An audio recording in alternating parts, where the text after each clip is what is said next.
Hi guys, welcome to my YouTube channel. Ayan, this is Car Bisaya. Nagbabalik na naman tayo mga kabistak. So, for today mga kabistak, kung natatandaan nyo po yung vlog ko sa Jisan International Cargo. So ngayon, nandito po tayo sa kanilang warehouse. So nandito po tayo para po ay ma-vlog po natin kung ano po ang ginagawa nila sa mga bagahe bago may papadala sa Pilipinas. So ngayon, sa kinatayuan ko, so sa warehouse nila ngayon. So makikita mo yan, 40 footers na container van. So yan po yung iloload ng mga bagahe nyo. Ayan.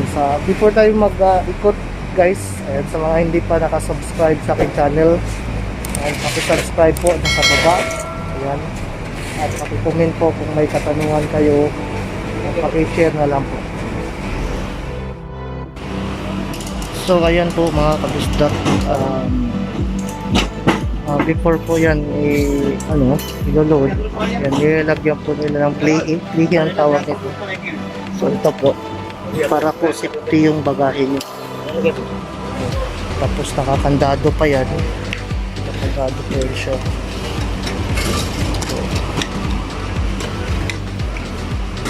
Metal to. Ayan. So before i-ano yan, pa-playhe pa. Ayan.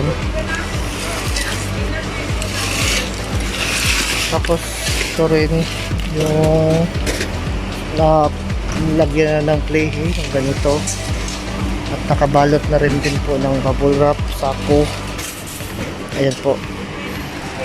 So ayan po yung finish na ready na iloload sa container van. Ayan. So makikita mo yan, 40 footers yan na container van.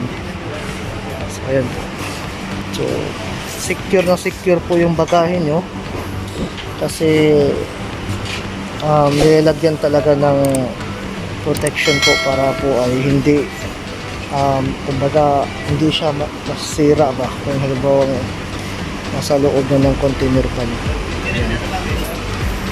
So ayan ang ginawa nila, nilagyan ng playhe. Ayan, bigat na yan.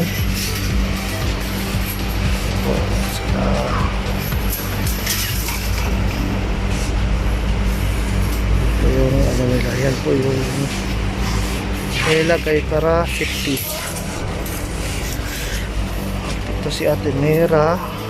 Ayan. Ayan te. So ito yung mga bagahe na pinick up last August 24 hanggang kahapon. Ito yung loading ngayon. So loading ngayon to, going to Philippines. Ang sailing date po sa Martes po ng gabi. So hindi po yan direct tong Philippines, dadaan pa po yan ng Dubai. Bago mag-Dubai po ay mag-Singapore, tapos Singapore to Cebu, Philippines na po. So bago po yan makarating sa bahay nyo, so idadaan pa yan sa warehouse ng Cebu bago i-deliver sa bahay nyo kung saan naka-address. So yan po yung mga bagahe nyo. So makikita niya na nakabalot talaga siya ng sako. At yun po ay nakikita niyo may wood siya. Yan po yun, ibig sabihin yan, breakables yan, kaya binabalot siya ng kahoy para safety po. Ayan, para safety po. At saka yung mga karton lang, ayan, mga ano lang yan, mga binalot na lang sako yan, tapos naka-play para kahit hindi masisira yung karton nyo ba. Kaya safety na safety po yung bagahe nyo. Ayan. Ito na yung lahat. Ayan. At yung iba rin po ay ito, kung gusto po ng drum. Ayan. Ayan. May drum din po. Pwede po kayong magpapadala ng ganito. So ayan.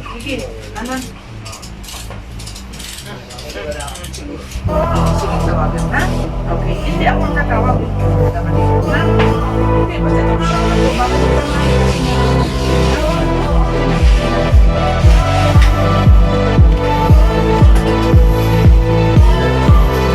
Magkano tong box, te? Asan? Mula sa maliit, te. Yung 1 KD na empty, 1 KD yung na empty, yung regular na sinasabi nila, pag pinadala yan sa 15 KD. Okay. Tapos yung large, kagaya nito, large ito. 1.5 ang empty. Ang padala nito, 18. Dahil Okay. dapat nito, 20. Nag-promo kasi kami ngayon, kaya naging 18. Itong extra large, ito yung extra large eh. Ayan o. Ito yung extra large. Ang empty nito is 3 KD. Ang padala ngayon, 25 na lang. Gawa nga ng May promo. may promo kami. Dati 35 to. Tapos naging 30. Ngayon, dahil sa COVID at saka Christmas season, yan, binibigay na lang ng ang amo namin ng 25. Okay. Tapos, yung jumbo, Ayan, jumbo yan. Ito yata, te. Hindi ba yan? Yan.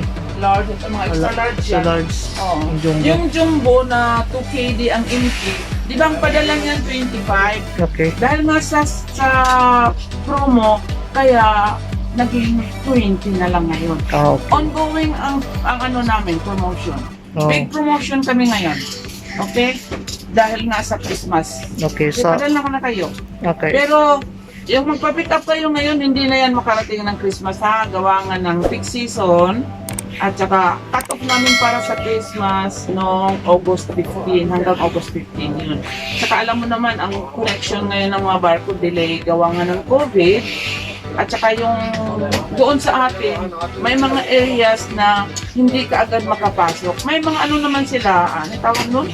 Yung mga gate pass. Quarantine pass. Quarantine May pass, mga oo. quarantine pass, pero alam nyo naman, minsan ayaw talaga magpapasok nila. Okay. Pero pinipilit namin na makarating. Oo. Okay, Ayan, so, maraming salamat Oo. po sa inyo. Namin. so, ayan po guys, yun yung mga box na ready to load na po sa 40 footers na container van. And kasama natin si Ate Mira, ito po yung manager dito. Ayan po. So, ayan. So, secure po. Wag niyo na pong palipasin na ano, tumawag na po kayo sa Jisan International Cargo. Number namin 5591-3895. Pwede yun sa WhatsApp, Viber, Imo, at saka pwede rin sa regular call. Ah. Kahit mag-message na lang kayo, halimbawa hindi ko kayo masagot kasi minsan busy ako, mag-message na lang kayo, mag-return call naman ako sa inyo. Ayan. So, yan po yung detalye ng Jisan International Cargo po. Ayan, sa mga taga-Kuwait dyan, ayan, so tumawag na kayo para po ay mapuntahan kayo at mapadala ng empty box, ayan, at makapagsimula na kayong mag-ipon ng bagahe nyo. Ayan, so abangan nyo po sa sunod kong vlog itong ano, dito na lang po ako at bye-bye po. At don't forget to subscribe, like, and share. Ayan, bye.